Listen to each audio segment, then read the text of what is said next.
सारी उम्र मैं जो कर जा बड़े और हाँ तेरे पीछे ये जिंदगी सर्कस. ಈ ವಿಡಿಯೋನಲ್ಲೇ ಎಷ್ಟು ಚೆನ್ನಾಗಿ ಕಾಣ್ತಾ ಇದೆ ಅಲ್ವಾ? ಮಗು ಬಿದ್ದಿದ್ದಕ್ಕೆ ಕಾರಣಕರ್ತರು ಅವ್ರ ಅಕ್ಕ ಅಲ್ಲ, ತಂತಾನೆ ಮಗು ಬೀಳ್ತು ಅಲ್ವಾ? ಆದರೆ ಆ ತಾಯಿ ಯಾಕೆ ಆ ದೊಡ್ಡ ಹುಡುಗಿಗೆ ಹೊಡೆದ್ರು? ನಮ್ಮನ್ನೆಲ್ಲ ದೊಡ್ಡ ಮಕ್ಕಳು ಮನೇಲಿ ಅಂದಿದ ತಕ್ಷಣ ಹುಷಾರು, ಬುದ್ಧಿವಂತರು, ರೆಸ್ಪಾನ್ಸಿಬಿಲಿಟಿ ತೊಗೊಳ್ಬೇಕು ಅವರು ಚಿಕ್ಕ ಮಕ್ಕಳದು ಅನ್ನೋದು ಬೈ ಡಿಫಾಲ್ಟ್ ನಾವು ಅನ್ವಯಿಸ್ಬಿಡ್ತೀವಿ ಈ ರೂಲ್ಸ್ನ. ನಾವು ಚಿಕ್ಕವರಿದ್ದಾಗ ಹಿರಿಯ ಕಂಚಾಳಿ ಮನ್ಮಕ್ಳಿಗೆಲ್ಲ ಮತ್ತೆ ನೀನು ನೋಡ್ಕೋಬೇಕು, ನೀನು ಮಾಡಬೇಕು ಅಂದಾಗ ನಮ್ಗೆ ಇಷ್ಟ ಆಗ್ತಿರಲಿಲ್ಲ, ಆಟಕ್ಕೆಲ್ಲ ಎಳ್ಕೊಂಡು ಹೋಗ್ಬೇಕು ಅಂದಾಗ. ಆದರೆ ಗೊತ್ತಿಲ್ದನೋ ಇದೇ ಅಭ್ಯಾಸ ನಮ್ಮಲ್ಲೇ ಆಗ್ತಾ ಇದೆ, ಆಯಿತಾ?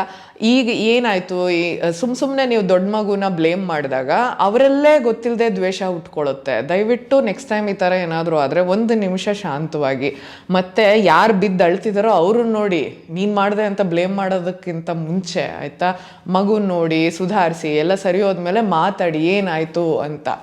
ಸುಮ್ಮನೆ ಈ ಅನ್ಫೇರ್ ಪನಿಷ್ಮೆಂಟು ಡಬ್ ಅಂತ ಹೊಡೆದ್ಬಿಡೋದು, ಆಮೇಲೆ ಹೋಗಿ ಓ ಹೌದಾ ನಿಂದಲ್ವಾ ಸಾರಿ ಕೂಡ ಹೇಳಲ್ಲಪ್ಪ.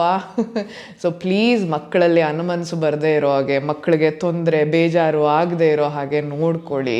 ಸಣ್ಣ ಸಣ್ಣ ವಿಷಯಗಳೇ ದೊಡ್ಡದಾಗಿ ಅವ್ರ ಮನಸ್ಸಲ್ಲಿ ನಿಲ್ಲಬಹುದು.